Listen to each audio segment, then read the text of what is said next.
Welcome to Club Damingo, brought to you by Cyclone Comics.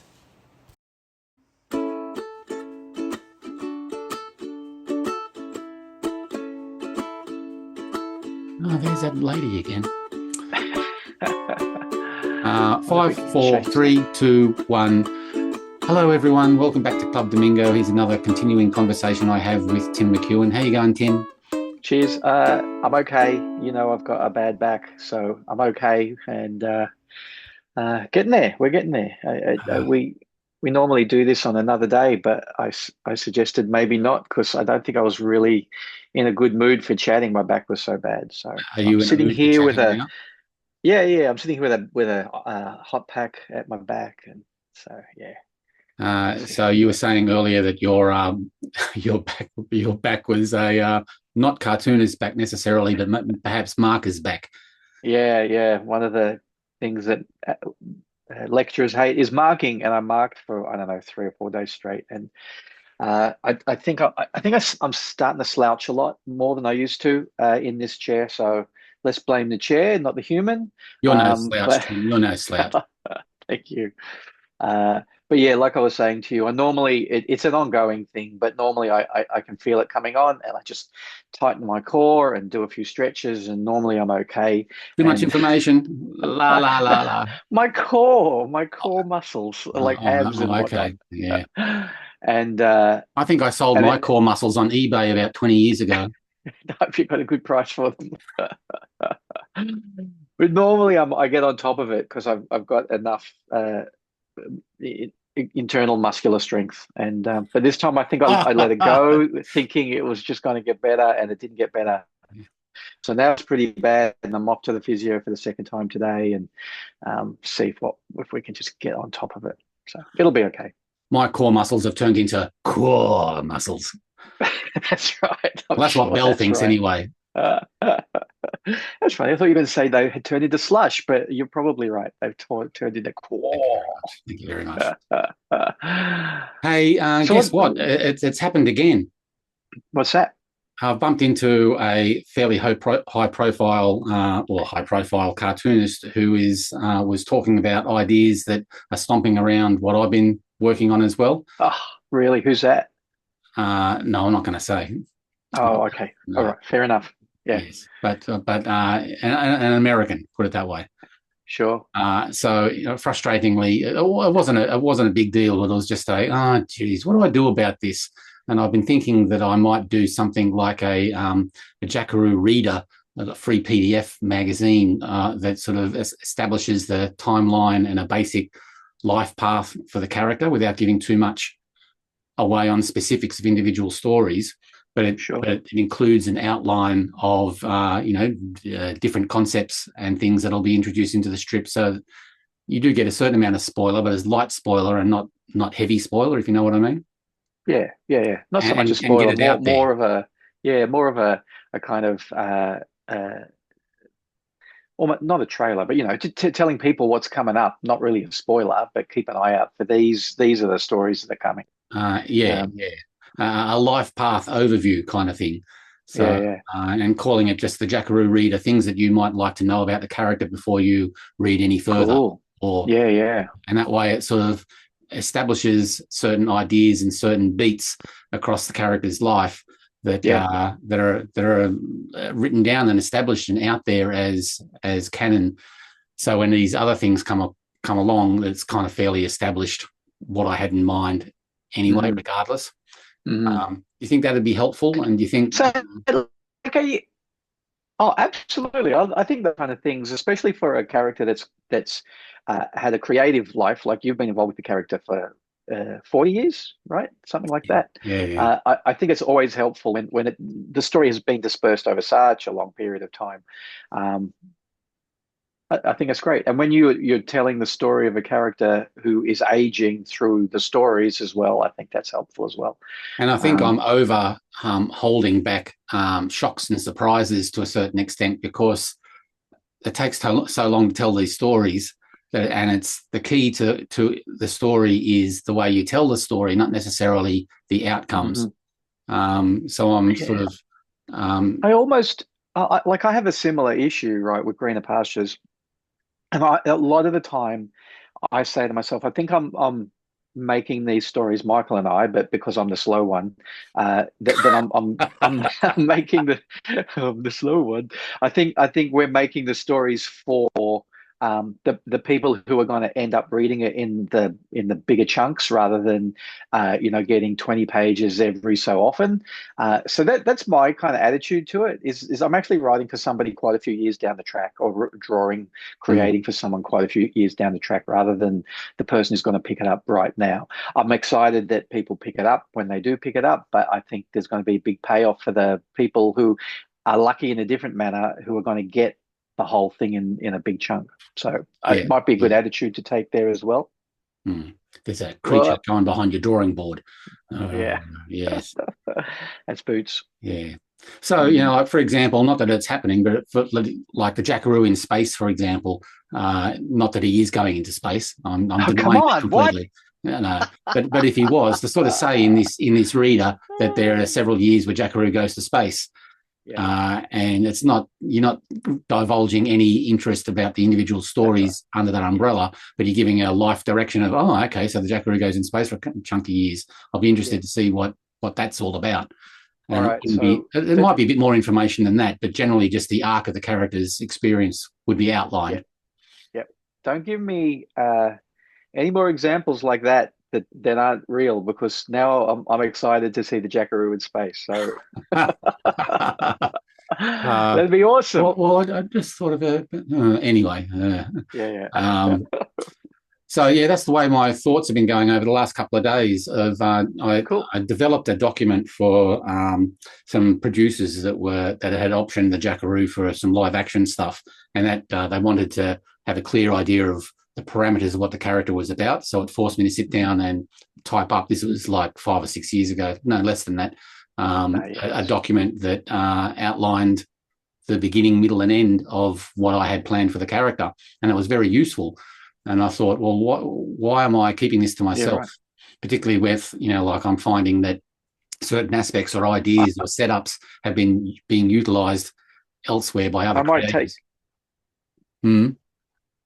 Yeah, I think my internet is unstable at the moment. I just got a similar notification, and you broke up for quite a while there.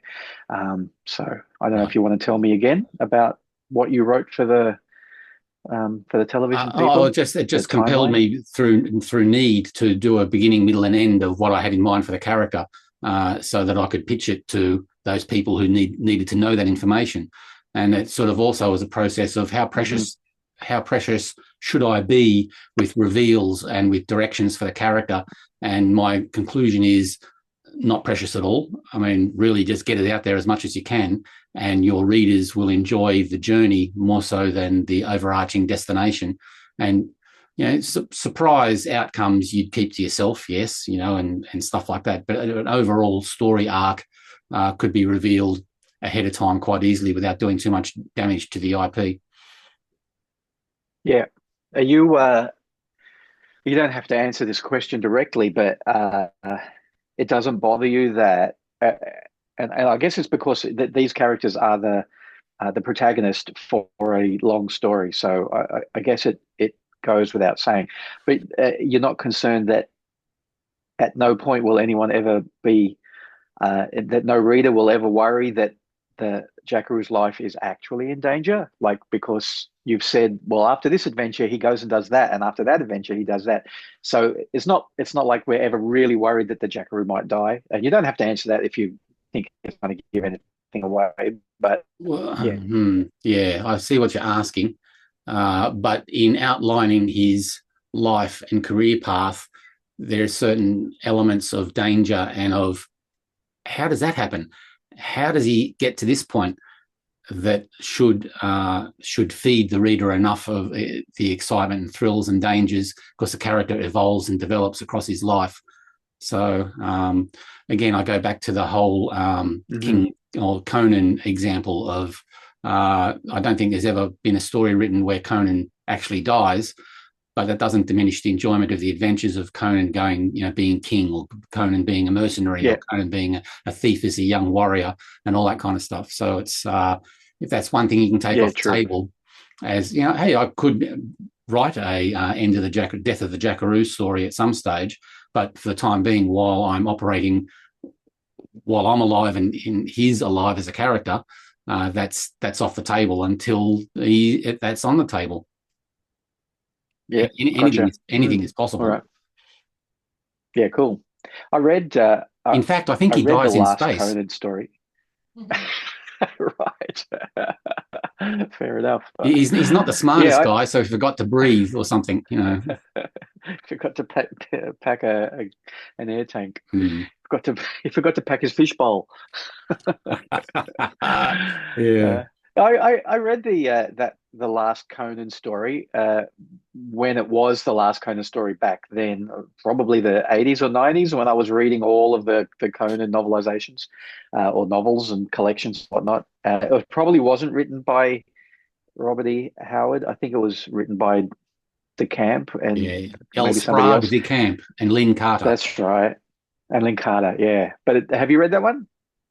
I've read Where most of them. he, Conan of the Isles, I think that was the paperback that was the last one.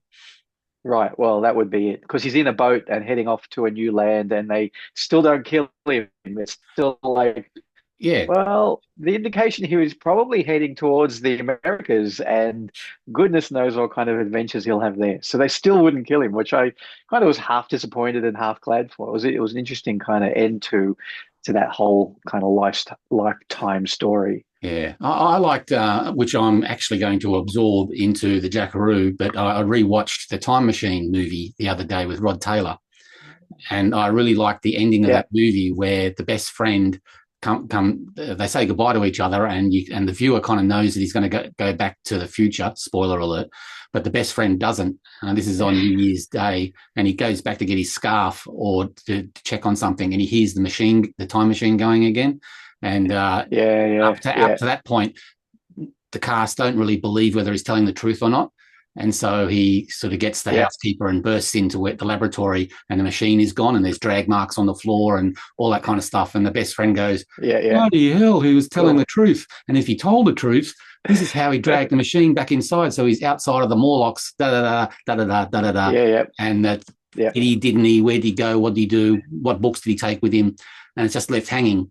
I think that's a yeah, beautiful way to let the Jackaroo character, like pass on as well. Is just you're not sure what happened to him, but there are some options there yes. that leave you dangling. Yeah, exactly. Very cool. All right. Yeah. That's for the future though. You've got a long way to get there. Um, two of my favorite television shows ever were I think partly because they were my favorites was because you could lose any character at any time. And I really love that. And I know that you and I probably can't do that in the stories that we're telling. And it's really hard to do it on a long form story, make a main protagonist the centerpiece of the story. But both Lost and Game of Thrones, you could Mm. lose anybody at any point, and meant that I was on the edge of my seat for each character every week. Or whatever it was for the whole run of those two series, which I really appreciate that you don't get that very often. That's right. Yeah, true.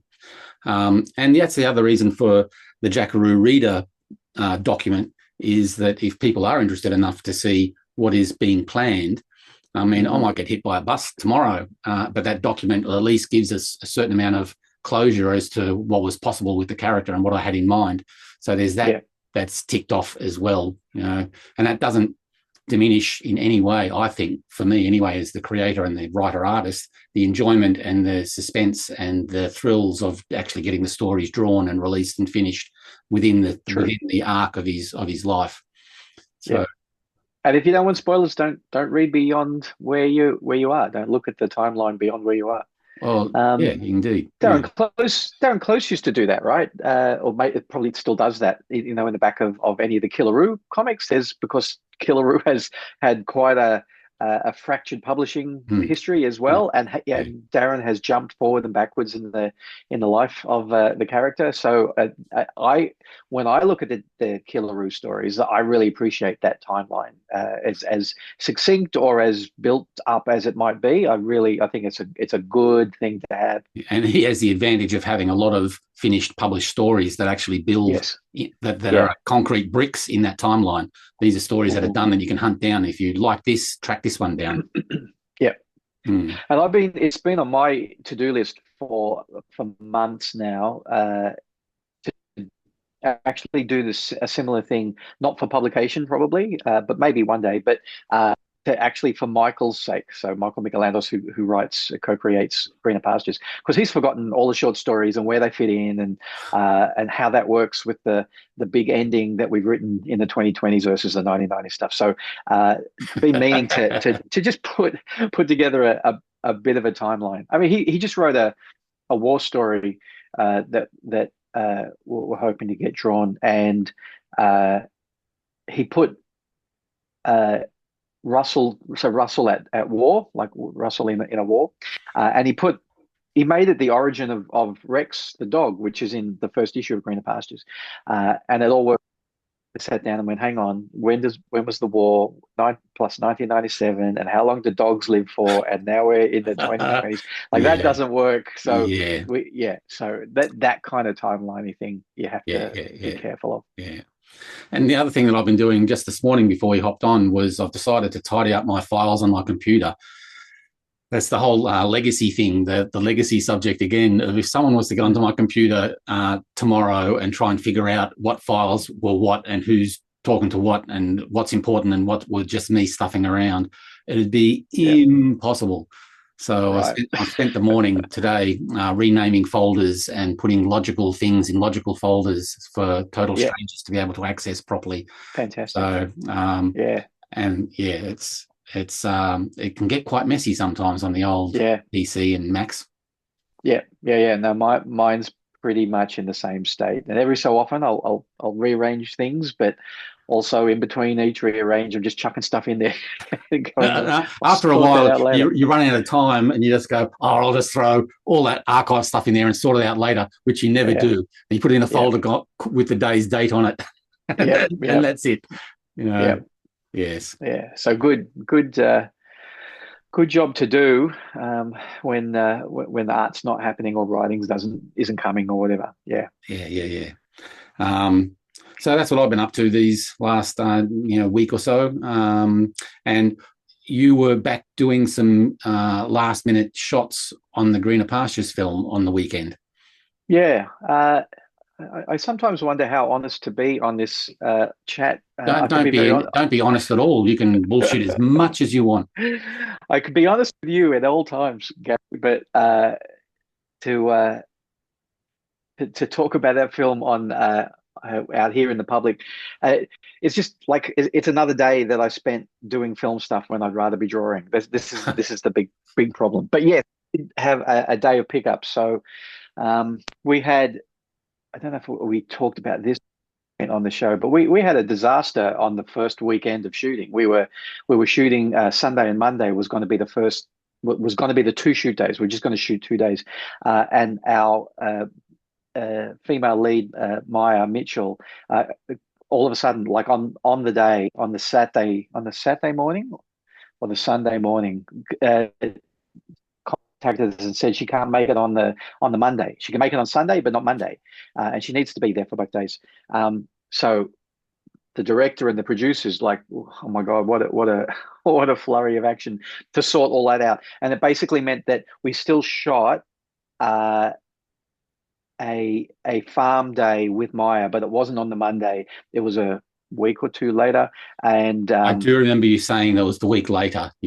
Yeah, and the problem was that then the actor Jeff Morrell, who was playing the old man, couldn't make it. Yeah, your favorite couldn't make it to that shoot day, so we had to bite the bullet and do one or the other.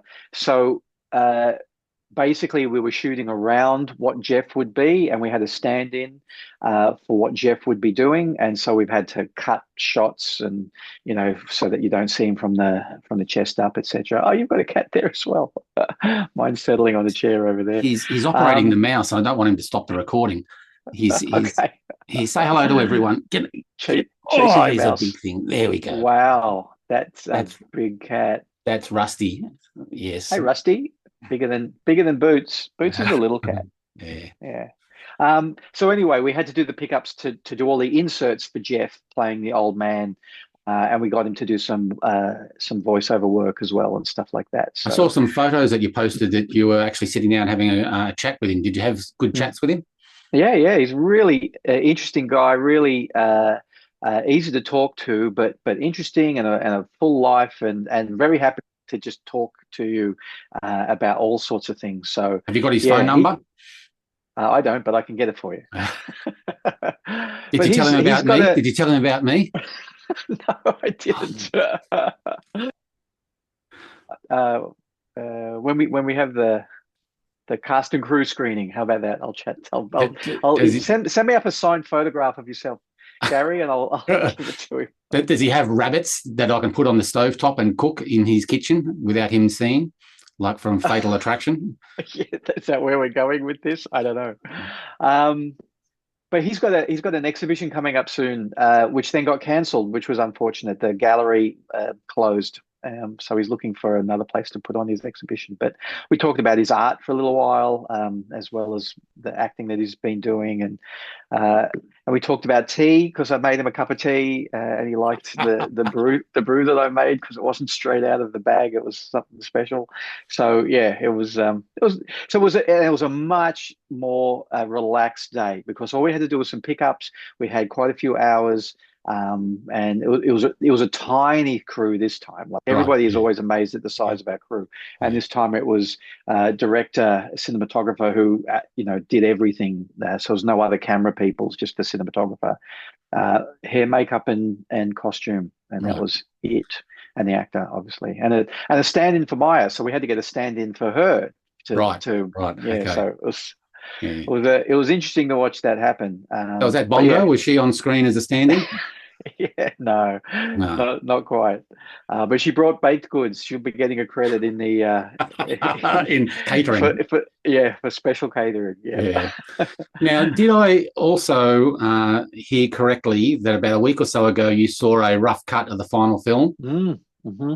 And without giving anything away, are you happy with the way it's coming together? Oh, Yeah, so that was the Thursday before, and that was so that we could all talk about what needs to be picked up, and how that's going to work, and also just to see some of the problems, dialogue coming from Alistair, who was wearing the Trevor prosthetic, is very problematic. So we're probably going to do ADR for that. So that's like ADR. automatic dialogue replacement.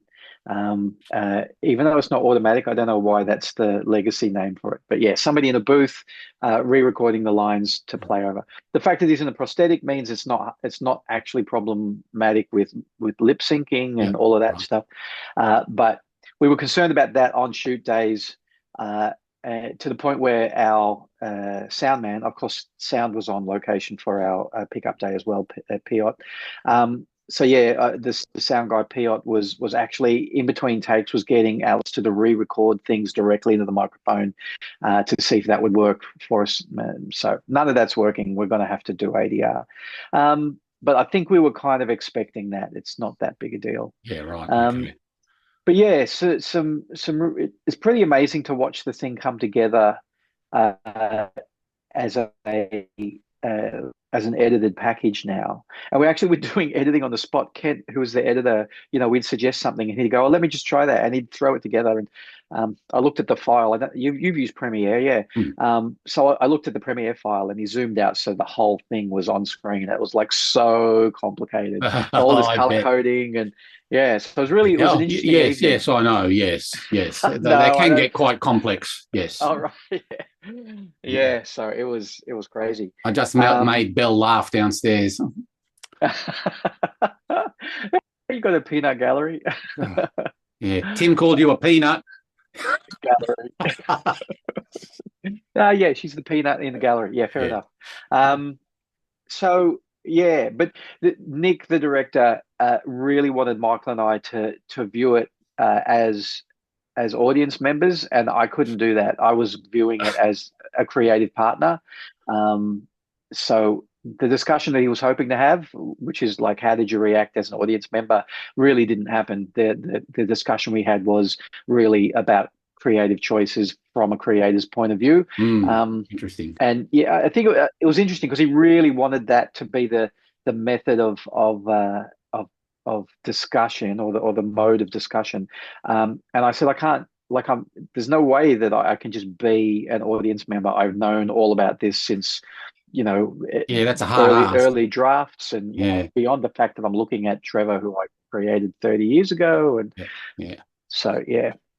So anyway, it was a positive experience. Happy with the way it's all coming together still. It's still got a long way to go, because there was, like I said, no ADR, there was no color grading, no VFX, no, only temp soundtrack.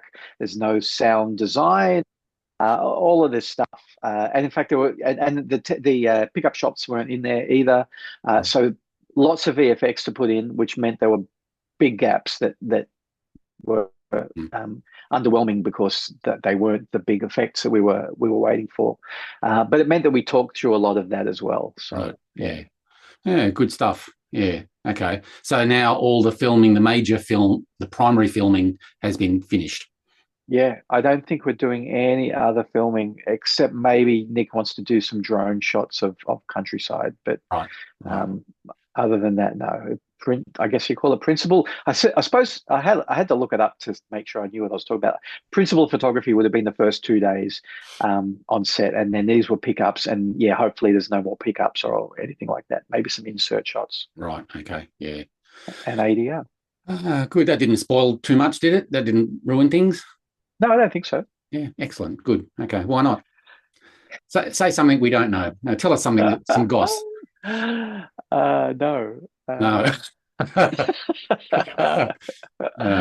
It's hard work, and I'm not even doing much of it. I've got Nick and Kent, director and editor, like on it almost every night. Nick goes to Kent's place, and they have another look at the edit and tweak things, and there's lots going on. And the edit basically needs to be locked off before they can hand it over to almost anyone else. You don't want somebody composing music until the edit's locked off. Same with VFX, same with color grading. You don't want to be grading shots that you're not going to use. So What's the update on the behind the scenes doco? Is that progressing as well, or is that pretty much finished? Or no, that's progressing, but again, that's just everyone's doing that in their spare time. So right. Okay. We didn't have BTS on location for the pickup, so I took at least some stills and a little bit of video, but I took some stills for that. And what else?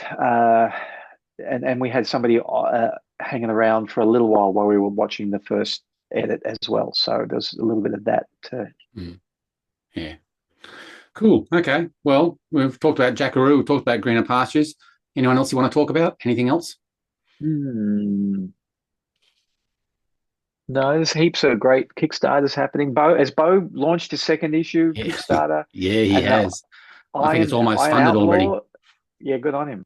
Outlaw is been. Iron Outlaw is chugging along nicely as well. I just finally got my Morris in the Metal. Number one. Very nice. And he sent me a signed edition of the second issue of Southern Squadron Dark as well. So brilliant. So I got some reading material ahead. Yeah, and some Jackaroo appears on the back there of. Yeah, with Bridget Bolt. Is that Bridget Bolt? Yeah. Oh my God! Bo loves his obscure cameos. That's for sure. Yeah. Oh, I love Bridget Bolt. Everything that Gurney did. Was that Nigel Gurney? Man, what a loss when he passed away. His comics were unreal. Yeah, it was a great. Yeah, he was fantastic. Yeah. The other one that I was going to just do a general shout out to that I think is doing a wonderful job promoting his creator-owned comics is Peter Lane and Skye's Cavern Library, that re-release. I just reckon he's got his headspace so screwed on and adjusted for promoting and pushing and readjusting and re-releasing and promoting and pushing. Just as an Australian creator, I reckon he's really got his head screwed on. So tell me, what's he doing? How's that working? What can you see that's happening? He's is constantly, it interviews, or is it the way he uses social media? Yeah, I think it's the way he uses social media. I think he always seems to be present, and he's always, without being annoying, promoting and pushing the work consistently. And it always seems to be, he's always refining as well. He works closely with Jason Paulos, so you know that the art standard and storytelling is going to be fine. But just that aside, just as pushing his IP without being annoying and just being professional and being present, I just think that if there was more people like that handling their creative properties like that, there'd be a lot more professionalism and class in the local scene, which can seem a little bit haphazard sometimes. Yeah, right. Oh, haphazard. Nigel Gurney. There you go. Nigel Gurney again. I was trying to remember who the other major OP for him was. Yeah. Haphazard and Bridget Bolt. Yeah. Yeah. Yeah, cool. All right, that's great. And again, that's a long standing IP, Skye's Cavern Library. Yeah. And he's not scared of reprinting and rebranding, and he's not scared of pushing these earlier materials so that there's always seems to be access to all the material instead of expecting the latest issue to be the be all and end all. There always seems to be availability of all the previous ones. So so there's a momentum there in marketing that just sticks in the viewer's or the reader's head. I think he just handles it really well. Yeah, momentum, that word, we've used that word a lot, you and I, when we discuss plans, etc. It's something that totally like petered out for me at the moment. So yeah, momentum, I really want to try to get that back myself. So I think that's probably the key. I think you've said a couple of great words there: momentum and class, professionalism. They're the key words there, I reckon. Yep. So that's all I wanted to say as far as my artist of the week is, or creator of the week is Peter Lane, and to track down his Skye's Cavern Library. It's of a great standard and looks good and tastes great as well. Yeah, great. Stays chunky in milk. Yeah, cool. All right, you've actually reminded me of something. Can I change the subject or yeah? You change away, pivot. Okay, so I just got my overnight. I got my acceptance to Paper Cuts, so I'll be traveling to Adelaide for Paper Cuts. First time I've gone.